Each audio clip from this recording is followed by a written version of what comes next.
वो करे बात तो हर लफ्ज़ से खुशबू आए, वो करे बात तो हर लफ्ज़ से खुशबू आए, ऐसी बोली वही बोले जिसे उर्दू आए।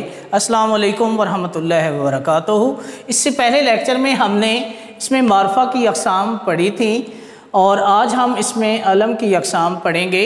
मेरा ये लेक्चर उन लोगों के लिए है जो उर्दू ज़बान से मोहब्बत करते हैं, जो पाकिस्तान से मोहब्बत करते हैं, और इंशाल्लाह विद इन 5 मिनट्स आप ये इसमें अलम की 5 अक़साम पे इंशाल्लाह अबूर हासिल कर लेंगे। सबसे पहले है ख़ताब, उसके बाद लक़ब, उसके बाद तख़ल्लुस, उसके बाद कुनियत और उसके बाद उर्फ़।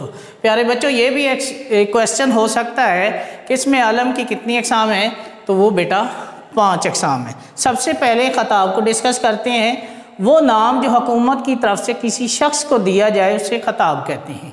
किसी भी हुकूमत की तरफ से किसी शख्स को उसकी कारकर्दगी की बिना पर, इल्मी और अदबी कारकर्दगी की बिना पर भी उसे कोई नाम दिया जा सकता है, उसे कहते हैं ख़ताब। जैसे शम्सुल उलमा, शम्सुल उलमा जो है बहुत से लोगों को ख़ताब मिला है हुकूमत की तरफ से। इसी तरह से निशान हैदर से भी नवाजा गया है। इसी तरह से सर का ख़ताब भी मुख्तलिफ़ लोगों को मिला है।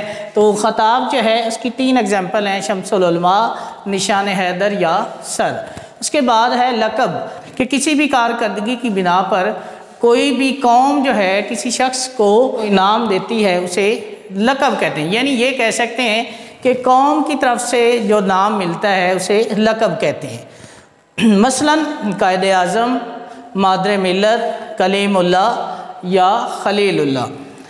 तो यहाँ पे देखें कि कायदे आज़म और मादर मिल्लत, आम तौर पे बच्चे क्या करते हैं कि ये एक MCQ आता है कि कायदे आज़म ग्रामर की रूह से लक़ब है या ख़ताब है, तो अमूमन बच्चे जो है वो ख़ताब लगा देते हैं।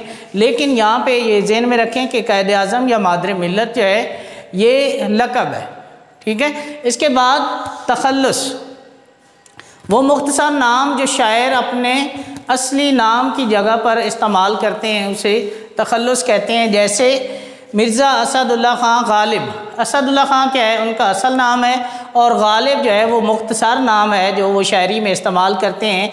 तो गालिब क्या है, यहाँ पे तख़ल्लुस है। मीर तकी, मीर तकी जो नाम है, और मीर जो है यहाँ पे मीर तकी का तख़ल्लुस है जो वो शायरी में इस्तेमाल करते हैं। इसी तरह से ख्वाजा मीर दर्द, दर्द जो है यहाँ पे तख़ल्लुस है। तो मुख्तसर नाम जो शायर अपने असली नाम की जगह पे इस्तेमाल करते हैं उसे तख़ल्लुस कहते हैं। उसके बाद है कुनियत, वो नाम जो बाप, बेटी या माँ की निस्बत से पुकारा जाए उसे कुनियत कहते हैं।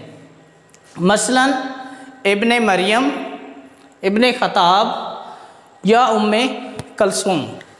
बाप, बेटी या माँ की निस्बत से जो नाम पुकारा जाए उसे कुनियत कहते हैं, ये आपने जहन में रखना है। इसी तरह से उर्फ़, वो नाम जो प्यार या नफ़रत की वजह से मशहूर हो जाए उसे उर्फ़ कहते हैं।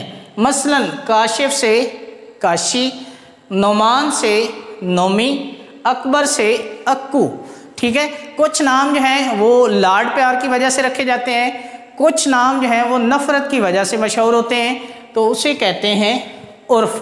तो आज के लेक्चर में हमने ख़ताब पढ़ा कि वो नाम जो हुकूमत की तरफ से मिले, लक़ब वो नाम जो कौम की तरफ से मिले, तख़ल्लुस वो नाम जो शायर अपने असली नाम की जगह पे इस्तेमाल करते हैं, कुनियत वो नाम जो बाप, बेटी या माँ की निस्बत से पुकारा जाए, और उर्फ़ वो नाम जो प्यार या नफ़रत की वजह से पुकारा जाए। तो उम्मीद करता हूँ कि आप मेरे लेक्चर से मुस्तफ़ीद होंगे। मेरे चैनल को लाइक, सब्सक्राइब एंड शेयर करें। इंशाल्लाह दोबारा हाज़िर होंगे। अल्लाह हाफ़िज़।